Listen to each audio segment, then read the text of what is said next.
One day after the Department of Justice released a scathing report on the Cleveland Police Department's use of excessive and unnecessary force, the family of Tamir Rice filed a lawsuit against the police officers and the city. Channel 3's Mike O'Mara has a copy of the lawsuit. Good evening, Mike. Good evening. This lawsuit goes after the two police officers involved in the death of Tamir, but then broadens the scope to include the city of Cleveland and the police department.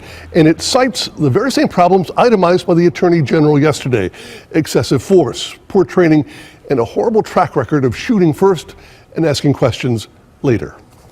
In that video from the rec center camera, we see Tamir Rice waving the replica gun around, pointing it at people walking in the park. The lawsuit says those actions did not deserve the death sentence. Young boys playing with replica guns are commonplace in America, and police are expected to approach them safely, not shoot them dead within 2 seconds. The suit names both officers, Lohman and Garmbach, and demands punitive damages, saying they confronted Tamir in a terrifying manner, used deadly force on him, and failed to secure timely medical assistance. Tamir lay on the ground bleeding for several minutes before anybody tried to help the 12-year-old boy. The lawyers for Tamir's family go on to claim that the city of Cleveland has a policy, practice, and custom of using excessive force on African American citizens.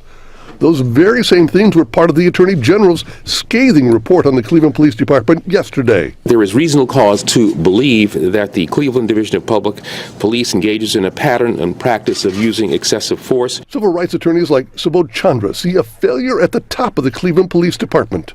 At some point, the mayor needs to realize that this report is an indictment of the people who are supposed to hold other people accountable. Cleveland City Councilman Zach Reed agrees. So I'm hoping that the Justice Department comes in and just lowers the boom. Well, this lawsuit could lower the boom, as the councilman suggests, on the police department. But, you know, the real issue here is that the 12-year-old, we've got to keep in mind, had his hand on what looked like a real gun. It looked like the real thing. And a jury could decide that his death was absolutely a tragedy, but that the police officers acted properly when faced with what they thought was a deadly threat. Of course, Chris, this case could always settle before it even goes to a jury. Right, and there are a lot of things to consider in that case. But in the lawsuit, does the family mention anything about money, how much they're asking for? Nothing there. They're just, they have the option to just say to the jury, we think you should award whatever is fair, and that could be in the millions.